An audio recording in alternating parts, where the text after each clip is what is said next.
श्री बांके बिहारी मंदिर की व्यवस्था में बड़ा बदलाव, सभी श्रद्धालु लगवा सकेंगे ठाकुर जी को भोग। महाकाल मंदिर के गर्भगृह में लगे दरवाजों पर चढ़ी 25 किलो चांदी की परत, 50 लाख रुपए का आया खर्चा।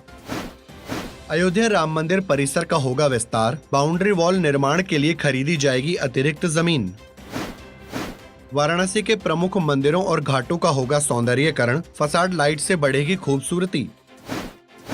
वृंदावन के श्री बांके बिहारी मंदिर की व्यवस्था में बड़ा बदलाव होने जा रहा है। अब ठाकुर जी के सभी भक्त अपने आराध्य को भोग लगवा सकेंगे और भोग का प्रसाद अपने घर भी ले जा सकेंगे। मंदिर में भोग का विवरण और उसका शुल्क जल्द निर्धारित किया जाएगा। नई व्यवस्था जनवरी से लागू की जाएगी। साथ ही घर बैठे ठाकुर जी के दर्शन कराने के लिए लाइव स्ट्रीमिंग की सुविधा फरवरी तक शुरू होने की उम्मीद है।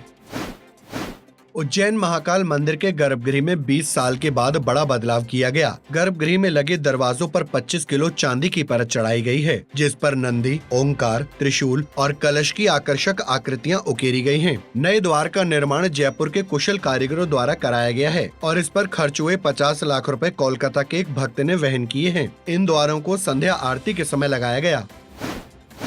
अयोध्या श्री राम मंदिर का परिसर और बड़ा होने जा रहा है। राम जन्मभूमि मंदिर निर्माण समिति ने मंदिर की बाउंड्री वॉल के पास अतिरिक्त भूमि खरीदने का निर्णय लिया है। दरअसल वर्तमान में निर्माणाधीन दीवारों का जो डिजाइन बनाया गया वो टेढ़ा मेढ़ा है और उसे सीधा बनाने के लिए फैसला लिया गया है। जल्द ही भूमि खरीदने की प्रक्रिया पूरी कर ली जाएगी।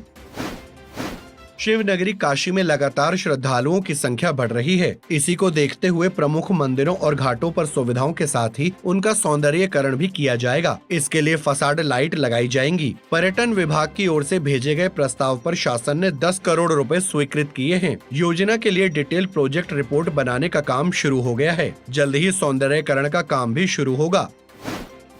उत्तराखंड सरकार ने 50 रोपवे प्रस्तावित किए हैं, जिनमें से 6 को प्राथमिकता के आधार पर चुना गया है। रोपवे निर्माण की समीक्षा बैठक में मुख्य सचिव ने सोनप्रयाग से केदारनाथ और गोविंद घाट से हेमकुंड साहिब रोपवे से प्रोजेक्ट्स के प्रत्येक स्टेज की टाइमलाइन तैयार किए जाने के निर्देश दिए। इसके साथ ही उन्होंने वन एवं वन्य जीव स्वीकृतियों की प्रक्रिया में भी तेजी लाने की बात कही है।